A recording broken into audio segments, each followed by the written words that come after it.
Hey guys, bjthebrave here, and I am back with another deck guide. And guys, this time I am bringing you another Genestealer deck, but this time we are going in on a late game control build. So this deck, unlike a lot of my recent GSC decks, is not really combo orientated, although there is one nice control combo, probably my favorite in the game. But outside of that, it's really responding to what your opponent plays, clearing the board, keeping your health up, and then kind of dominating with some amazing value at the end of the game. Now, the good thing about this deck is I've actually built it in a way where it works with every single one of the warlords, okay?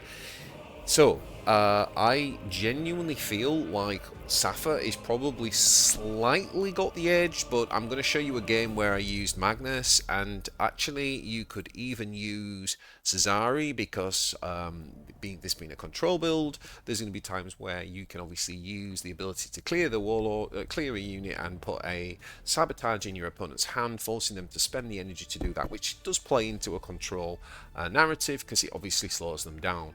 And even Malak as well. Main thing with Malak being good in this deck is that it heals the unit, so it keeps the warlord healthy, and also just buffing the units by 1/1 does mean that you are able to make better trades, which is important when you're playing a control build. However, overall I do prefer Magus and Rhiannor. It's very close between these two.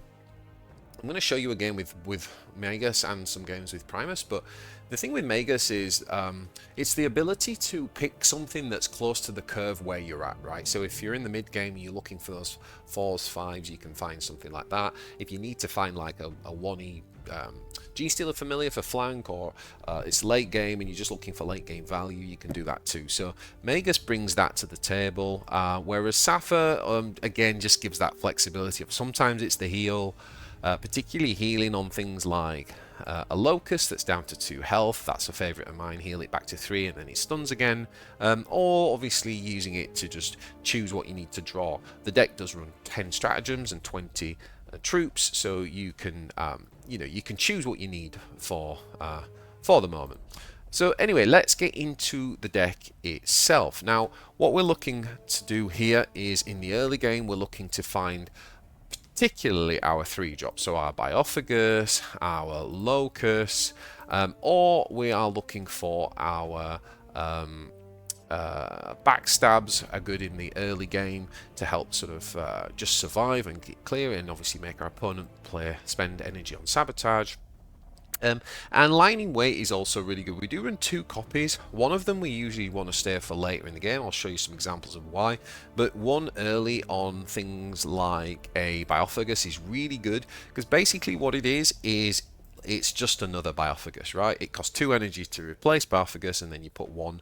It costs 1 to put it back. So it's just another one. You can attack with Biophagus, then you can kind of put it back into stealth. And similarly, you can do the same with Locus. That's particularly good against like Orc Beatdown. Really good strategy if you need to kind of just slow them down and just keep stunning them. Alright, so other than that, I will also keep some of the 4-drop flankers. We run the Atalan Leader, and we run double Purestrain Genestealer. So lots of, again, these are not good value units, but they're very good at just kind of removing a threat on curve. So they're pretty nice in the early game. We do run double Clandestine Operations.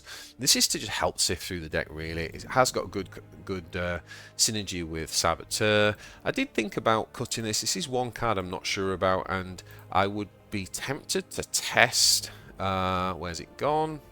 Rogue Informant in this deck, because we have got some pretty juicy units that would benefit quite a lot from gaining the stealth, so I can't quite decide.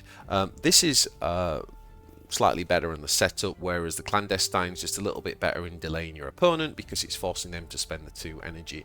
So that's what I'm running with at the minute, though I might test that later in the season. What else have we got in the deck? In the mid curve, we've got the Clamavus. I don't love this card, but I do think this type of deck is a good one for Clamavus, because it's stalling again. It becomes something that your opponent needs to get rid of, because if not, you're then going to spend the 1 energy to put a cheap sabotage in your opponent's hand. Of course, we've got Sanctus, very important in a control deck, and has nice synergy with Genestealer Familiar. we also, when we play our Biophagus, we often look for the enhanced, always forget the name of it, enhanced aggression, that one there, because that can then act essentially as another flanking unit like a Genestealer Familiar, and that can help with some of our late game units as well, which we're coming on to. Now we have the double Ridgerunner, again, lots and lots of flank in this, lots of removal, and lots of you know, those cheeky sabotages. You know, it's a cheeky sabotage deck, it's not an all-in sabotage deck, which just annoys you and forces you to spend the energy to get rid of it. Now, the Benefictus is an interesting card. I do think one of is about right. You could potentially run two in this deck, but I quite like the one of. Why do I think this card deserves a spot? Well, it gives us removal, which is what we're looking for in a control deck. We've got a fair amount of sabotage, so many decks will have a bit of a hand. But also it has really good value when you combine it with something like a Genestealer Familiar, because not only does it remove something, but it can kind of 2 or 3 for 1, because essentially what you can do is get the flank with the 8 attack, and that can remove something very big as well. So I do think that one Benefictus is good. It's also a good target, by the way, for lying in wait, because you can drop something. You could then potentially attack with Familiar, and then you could bounce it back into your hand, and then basically it costs 1 energy to come down and do a similar thing. So it's quite a nice unit to kind of synergize with some of the combos. We have the Goliath Truck. I do think this is one of the few kind of proactive, sturdy units in the deck. It's pretty solid for 7 energy. And as we've already said, that if we get the enhanced aggression from the Biophagus, we can potentially set that up as a flanker as well. And then we get into the end game, where the big finishers are. The Telepathic Domination is one of my favourite cards in the game. Obviously, we can steal our opponents' big things like the Deathwing Nightmasters and stuff like that, and just attack and win. But with the line in wait, we can even do better than that. We can steal, attack, and then bounce it back to our hand, and that is just... that is just one of my favourite combos in the game, quite frankly. Now, we do run a single Day of Ascension for that AoE comeback potential, and also what I like about Day of Ascension, unlike say something like the Imperial Guard legendary card, is this just says deal damage to all enemies equal to the number of the cards. So it does go face, right? So it can act as a finisher, and we even run the Patriarch, because this deck does go late, and again we can Patriarch down and just have another kind of wink on. This is one of the reasons why I think yeah, the Rogue Informant might be better than Clandestine Operation, but you test that out and see. You could even, we do have a single bore through, you could even swap that out for it, although we don't have a ton of anti-armor stuff, and so I do think keeping 1 bore through, I don't think we need 2, but I do think potentially keeping 1 is important. So overall, guys, that is the deck. Let's jump into a few games now and see how we get on. First of all, I'm going to show you a couple of Magus versions. Alright, so this is, first of all, a version with Magus. So we just actually ditch everything there. We're really looking for those 3s. This is a good hand, actually. You know, you've got your 2-drop removal, you've got your 3-drop, which is so important, and then you've got your 4-drop flanker. So we can just go ahead and draw. Well, create, if that's probably a better way of putting it.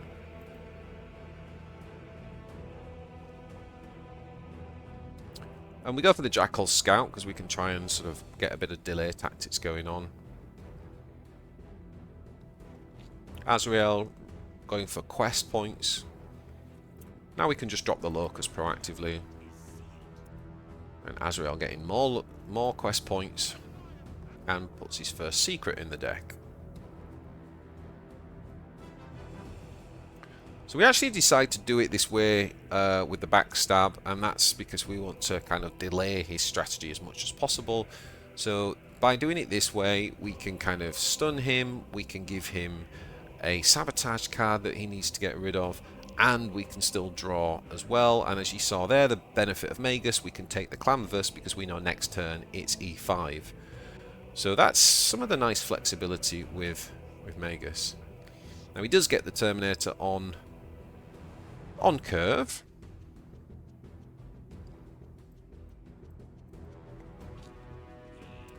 So So we're going to stun the Terminator with the Clamavus, see if he's got an answer. He has, with the combination of the Black Knight and attack, but that does mean he's not using agenda. So that's always quite nice when you're playing against Azrael. And of course, you notice that we're not attacking, so we're keeping our Warlord health high. We can just take this out quite nicely with the flanker, and this is where we can weave in the scout as well. We could have drawn there for an extra card, but I kind of felt like, you know, I want to see the hand and I want to make something cost a bit more. I actually think we chose the Waves of Retribution Legendary to cost extra 1 there.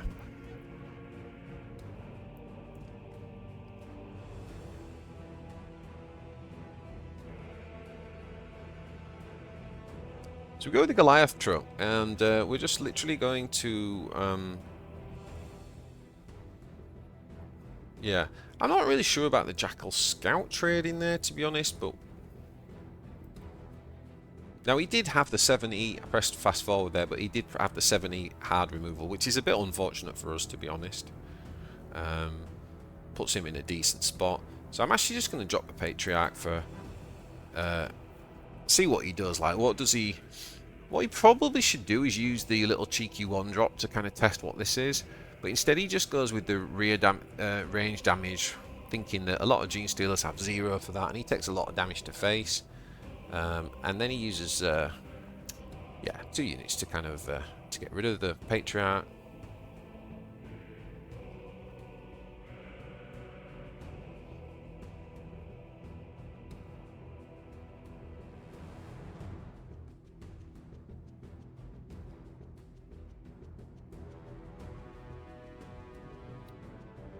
So the Clandestine does a good job at sifting through, and we can actually stun the Lazarus there so that it can't do its shenanigans. So that was quite nice and timely. Next turn is Day of Ascension territory, right? And looking at the health here, where he's got everything on 5, this looks like a pretty nice opportunity to Day of Ascension.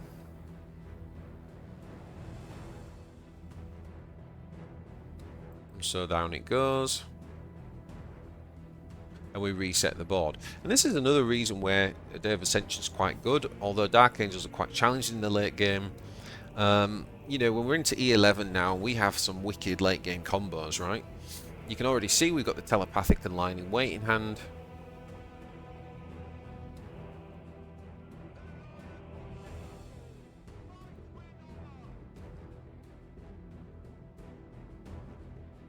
Game just froze there for a second.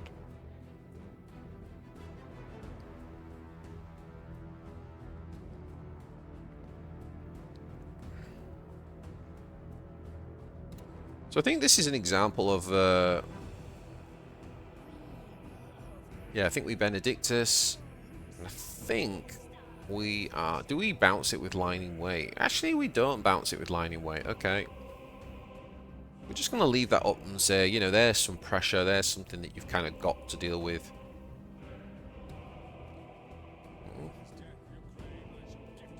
Well, this is really interesting. You know what's coming here, boys. He makes the big bad Samael invulnerable, can't be touched to his next turn, or so he thinks. And this is another great thing about this type of control, is that it really messes with invulnerable stuff. Like, it just doesn't care about invulnerable at all when you've got this type of combo. So now we can basically just steal the big boosted unit, thank you very much, hit you to face to 14 damage, boom, and we'll pop that back in our hand as well, just for good measure. And at that stage it's pretty much GG. Thank you very much. We have a nice 1E Samael, and it's, yeah, pretty glorious pretty glorious finish there. So next up, I'm going to show you one final game with Magus, then we're going to show you some versions of the same deck but with Saffa. Yeah, we kept that. I'm not sure why I kept the Day of Ascension. I think I timed out actually on that mulligan. Now obviously the thing with Imhotep is known as one of the kings of control, right? There's very few decks that can out control Imhotep. So we'll see whether this deck has a chance of doing so. Okay, so I imagine the first few turns are going to be quite slow here. We're just drawing, we're setting up our hand, we get ourselves another Clamavus. He just hits us, he uses his power. No, he doesn't. This time he drops the Praetorian. And we just drop the Biophagus and we don't attack. The reason we don't attack is if we'd attacked, put him down to 2, he could have then attacked us, died, and then used resurrection shenanigans. So you've got to kind of think about the resurrections when you're playing against not Tyranids, the necrons. Okay, now we are already like down to 27 at 4E, which is a little bit worrying. It's one of the things you've got to be a little bit careful with this deck when you're slow playing a bit like this.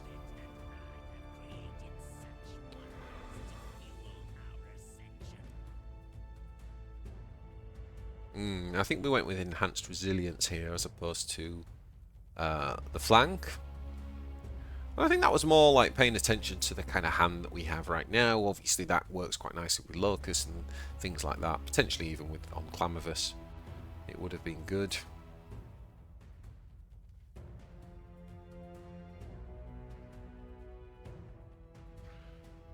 I think we play a slightly strange turn here, to be honest. I'm really not too happy with this turn. We play the enhanced resilience and then we actually use the idol to put down the Genestealer, and the reason for this is that Magus can then actually clear, and we can use the Biophagus to get rid of the remnant without actually taking any health damage and still keep Locus in stealth. It's a bit of a weird, kind of unintuitive play, and sometimes it's correct, but I'm not sure that was the best line of play there, if I'm honest.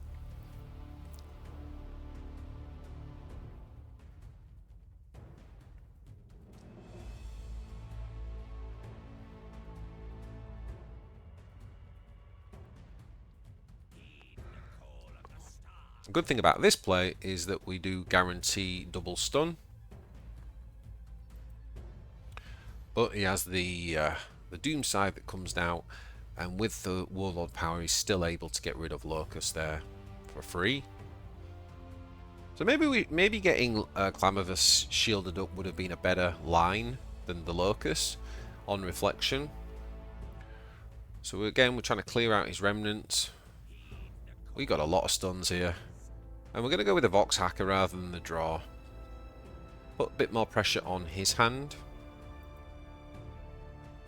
Poison supplies in.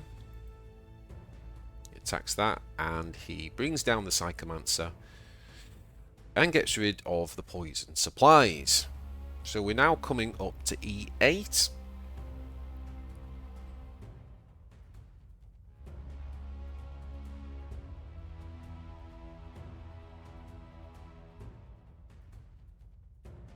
So again, making use of that Vox Hacker. It's a very, very good talent, by the way, that, you know, it's 1 energy, forcing them to play for 2, so it's really, really useful.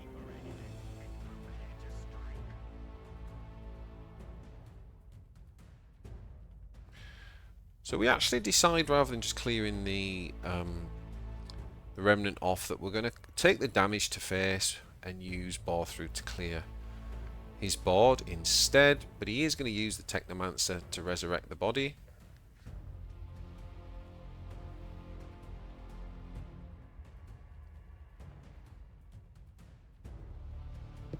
And the Lord of the Storm to finish off our Atalan Leader.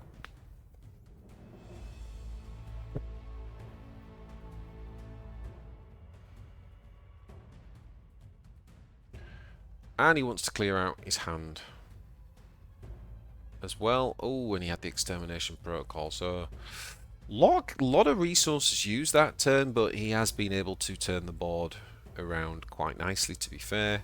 So what we're going to do here is this Benefictus plus Genestealer combo, right? We can kill the unit, and then we can use the charge to just take out the Technomancer. It's only got 2 damage back, so we'll still be standing, and then we can use this to clear the remnant.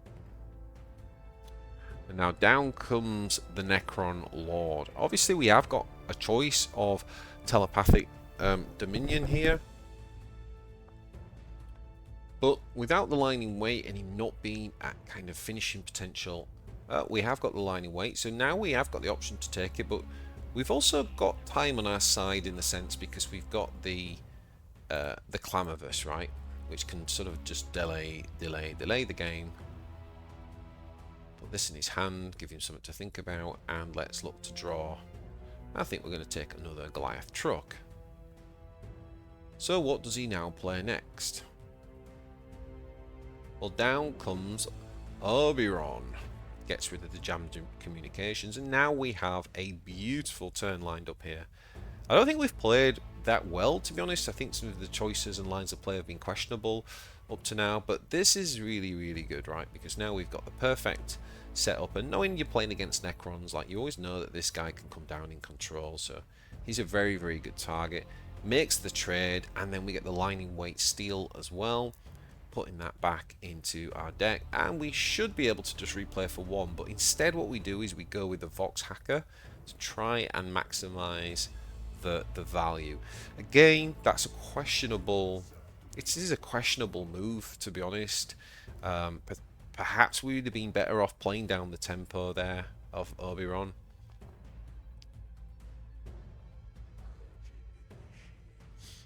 Okay, so he's going to flank and die.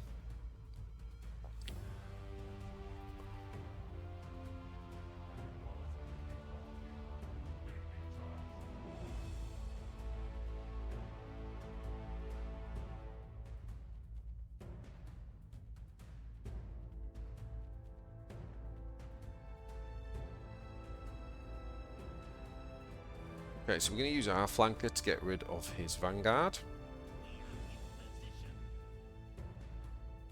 And we keep clearing off the remnants, although we're getting to the stage of the game now where, you know, like, Tomb World is very much online. And speaking of which, here comes the Tomb World. Now, unfortunately for us, he did get a flanker in there, so that means that with 4 energy left after the Tomb World, he is going to be able to essentially get that flanker twice, which deals a lot of damage.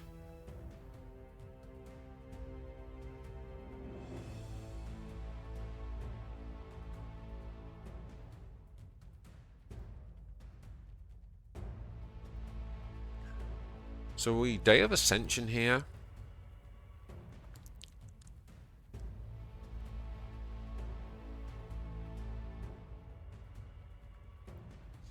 And we use the Backstab to finish off the Necron Lord.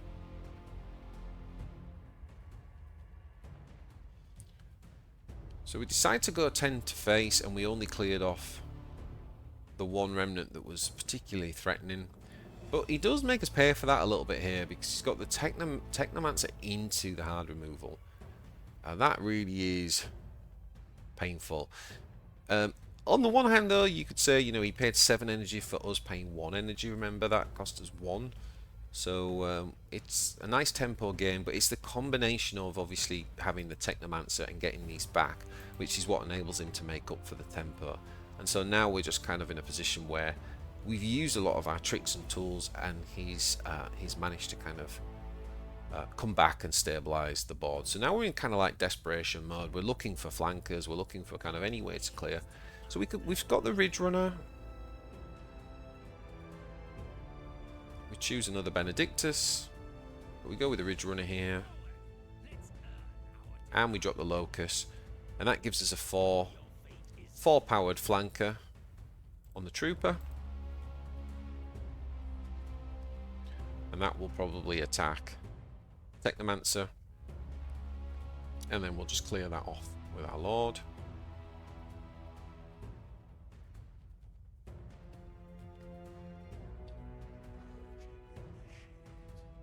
Honestly, I think he misses lethal here, because he could have just attacked, right, and used his Warlord power on the Lord, and he kind of didn't do it. So he did kind of mess up a little bit here. But back to that previous turn, really, that's where kind of turned the corner and made it pretty difficult, and there's not really any way back for us. We tried to clear out what we can here, but unfortunately he's still got the damage, and he actually had the AoE as well, so he was able to finish. But really interesting game. Thought that one was worth sharing with you. And you still got to see some of the tricks that this deck can do. I actually think we probably didn't play that optimally, and we definitely had a good chance of winning that game. Okay, so now we're going to show you the same deck, but this time with Saffa, and we are up against Asmodai. So this time we just draw. Obviously we are drawing a troop early on. Reason for that is we're looking for really the 3 drops. And we find one just in time with the Locus. Drop that down. He's going to play the Raven Wing Speeder. I've seen this card gaining a bit more in popularity. It is a bit harder to deal with than the Librarian, I think, currently for a lot of decks. So I don't know if that's a recent thing. But we're gonna range attack with Saffa. And then we choose to actually use the Backstab and then draw. And then, of course, we are going to be able to... Could have even healed after attacking here, but we decide to kind of go for an extra stratagem. And this will pin Asmodai down. So if he wants to get rid of this now, he's going to need to use either a flanker or his AoE. No. Definitely not. He's not. Oh, he runs Grim Resolve. Okay. Take it back. Perfect answer. That's another reason for potentially the heal then. It takes you out of range of that card. Now we do find the Biophagus, but we go and slam Clamavus here instead.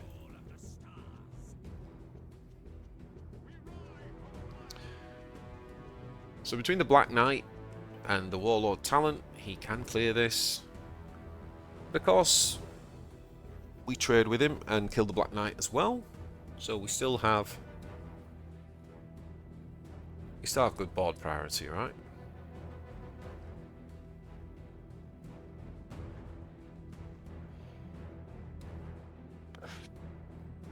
So we're going Biophagus. You could line in wait here if you wanted and kind of play the Biophagus again just to kind of get the extra, but I don't think that's a great use of the value chain there, because you're kind of not making use of the stealth, so it's better off being done on a separate turn, to be honest.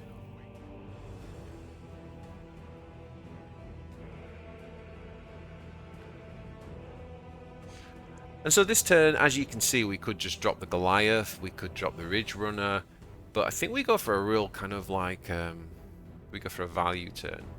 Yeah, so we get the enhanced aggression. We can bag that to give a nice combination with Goliath Troop later. We actually just trade, similar to what we did earlier on in the game, and we play that Backstab down again. And then we attack here for 2 damage, going down to 1. But then we simply line in wait. And we can pop it back down.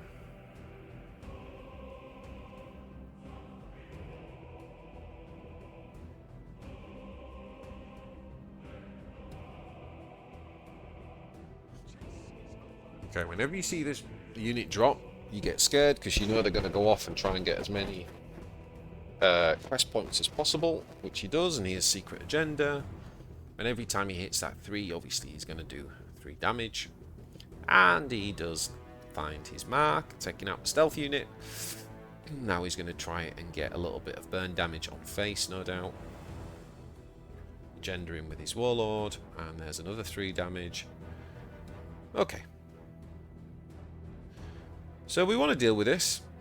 I think the easiest way to deal with it for the kind of value is to just use this, because it's forcing him to now get rid of the cult propaganda, and we can draw. And I think at this stage, do we go for a strat or do we heal?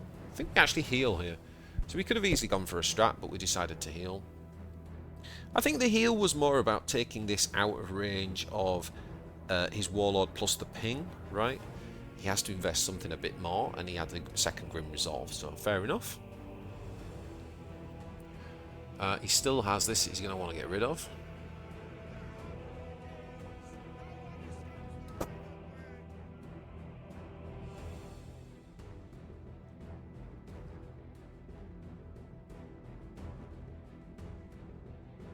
Now it's turn 9. We can effectively Goliath Truck into enhanced aggression.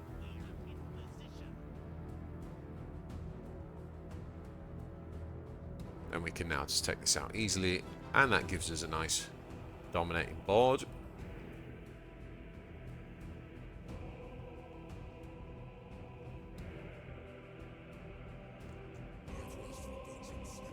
Okay, so here comes the Dreadnought.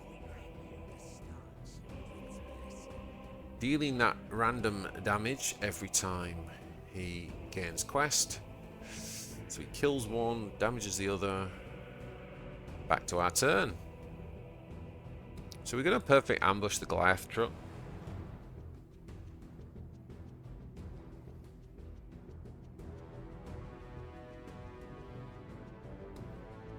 Now, because we drew the Sanctus, we actually switch tact here and we go with the Tactus now to kill the Dreadnought. This would have had a nice trade, although it wouldn't have quite killed it. What this means, though, is we can now switch gears and put the damage to face and still get the two guys down. So we're a bit worried about Deadly Hunters, but then we have got the Day of Ascension to counter it. Tech Marine comes down in a circle, he's digging. And the Repulsor. Wow. Okay, so he refilled his energy as one of his secrets. And he was able to drop the Repulsor and take out Sanctus.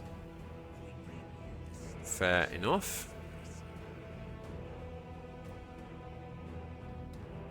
But we do the math, and essentially we have got lethal on board. Day of Ascension to finish. GG! Nice.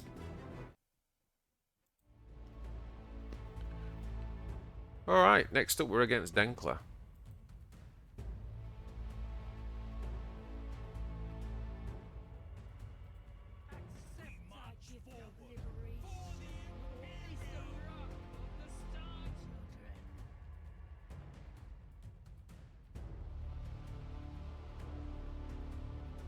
So again, with Saffa, we probably want to just draw a troop on the first turn.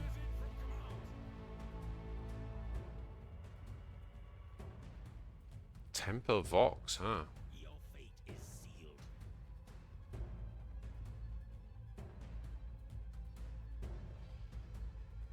So we're trying to put the pressure on with the pilfered supplies.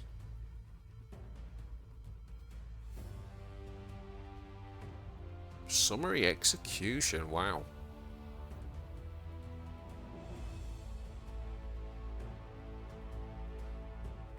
It does leave us a bit of an awkward turn 4, and I think knowing the matchup, we just drop this down proactively because he doesn't have like a ton of ways to respond to this. The flanker, the Rough Rider, could have double range attacked, and that's pretty much about it, really.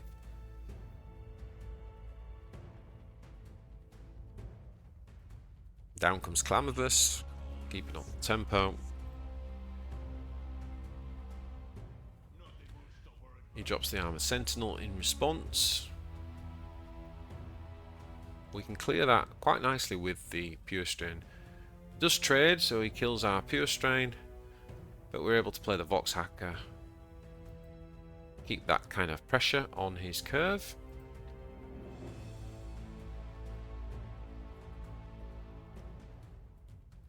So he wants to get rid of it, and that leaves him only 5 energy left. Down comes the Bonehead.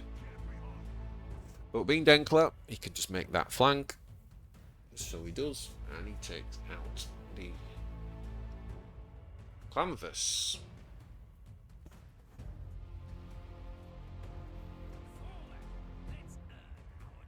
So we're responding kind with our flanker and give him yet another sabotage card to clear, which he does, leaving him 6 energy. Down comes Flame Trooper.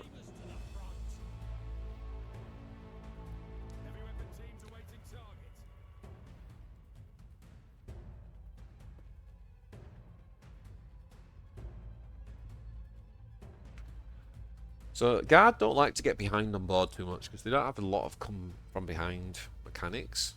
Although Denkler's a little bit better at that because of his duty ability. But we've got lots of answers. One of the nice things with this deck is you've just always got lots of nice answers to the board.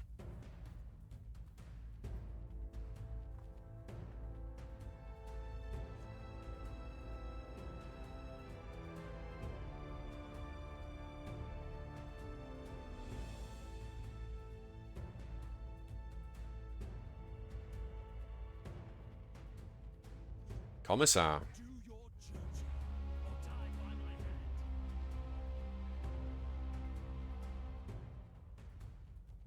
Again, can make you always make use of that flank, right? So gets the flank, gets the trade.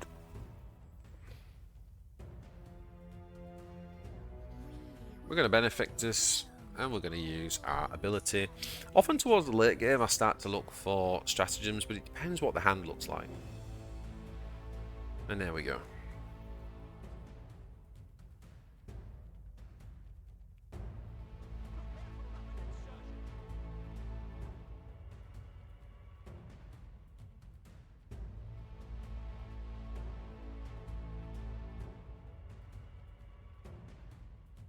So here comes Perfect Ambush.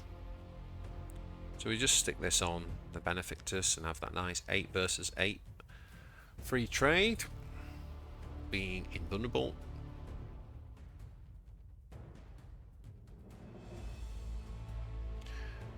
And I think we draw troops. We're looking for something proactive, and that there is definitely proactive.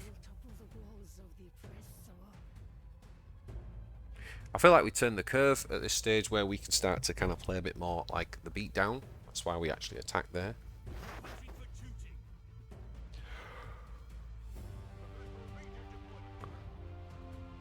Okay. Oh no, he's invulnerable, hit that. I mean, that's really... I guess he just took the 50-50, didn't he? So we're going to use the Ridgerunner here.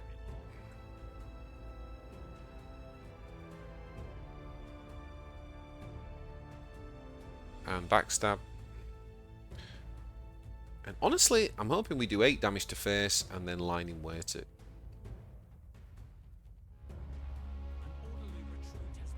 Yeah, that's what we would have done, but GG. Alright, next up we've got Gazgul the Mag Uruk Thraka. And we want to take Night Attack against Gazgul because when he can keep spawning grots, they'll essentially come out with 0 range attacks, so we can just clear them for free. So, quite a nice trick against Gazgul to remember. And again, we're going to draw troops early on. Look for the Biophagus. We already have the Locus.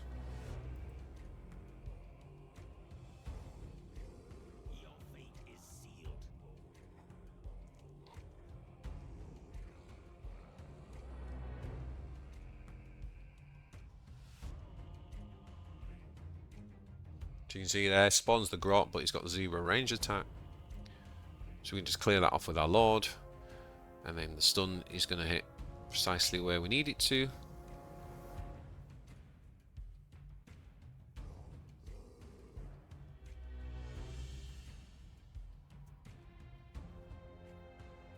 Interesting that we didn't use the line in weight there.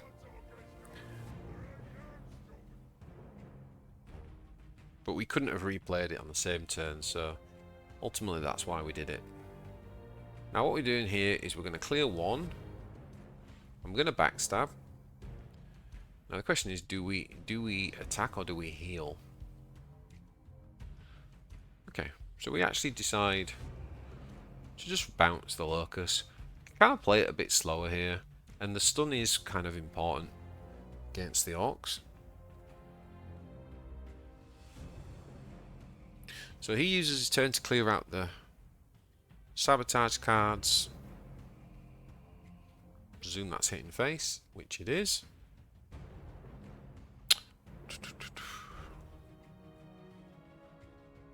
So we could drop the Saboteur here, but we actually decided to go with the Ridgerunner, keep that kind of sabotage pressure on, and we're going to obviously stun again. By the way, that improved barricade is really good in this deck. Often in a lot of GSC decks, the improved barricade is something you don't want to see. It's kind of waste. But in this deck, it's actually really good because If he wants to just ignore it and leave it in his hand, then we've got a lot of cards that will pay off for that for later on.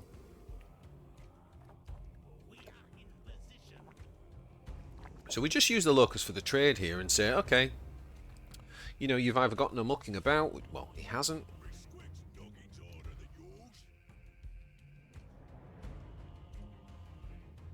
And I'm guessing this is going to be Ghazghkull's ability, is it not?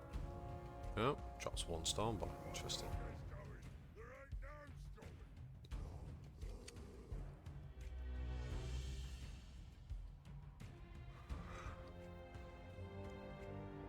So this keeps the Goliath Truck alive. I'm actually then going to bounce the Goliath Truck. And we're going to play the Ridgerunner, kill a Grot, and we'll just take the 3 damage to kill this rider. Keep our units as healthy as possible. And now we're sitting with a 1-drop Goliath Truck as well when we want it. It's pretty nice.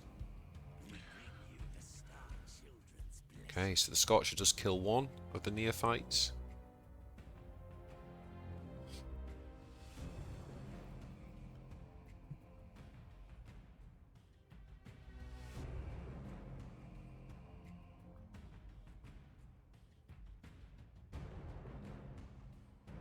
So we're going to drop the expensive Goliath Truck. And we're going to heal, I think. Nope, we drew.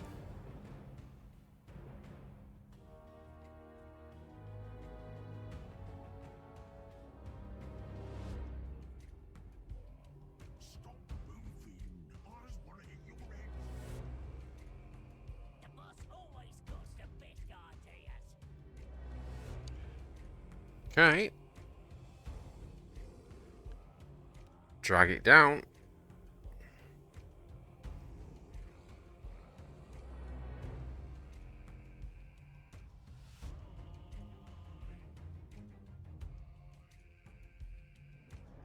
So now we're dealing with a slightly buffed board.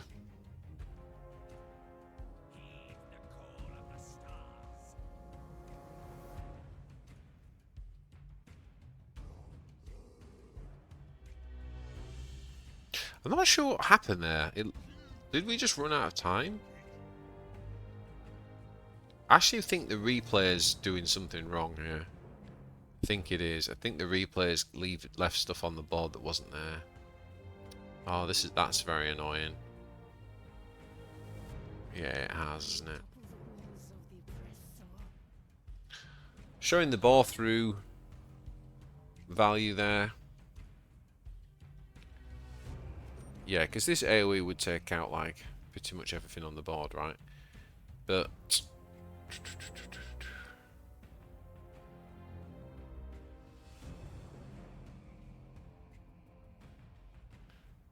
okay, damage the face.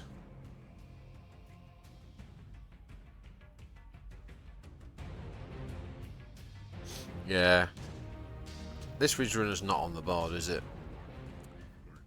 It's just a bit unfortunate with the replays, but it shows like that sometimes. Alright, so there we have it, guys. GSC control.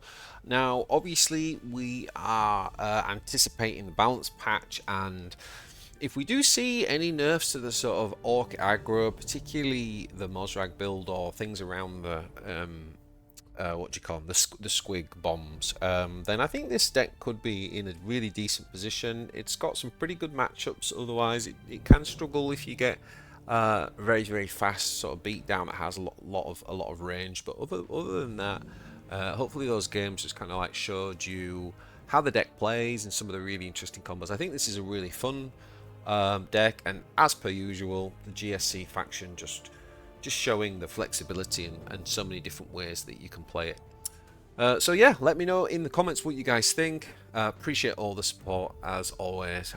Hit that thumbs up, and I will see you guys in the next one. Take it easy.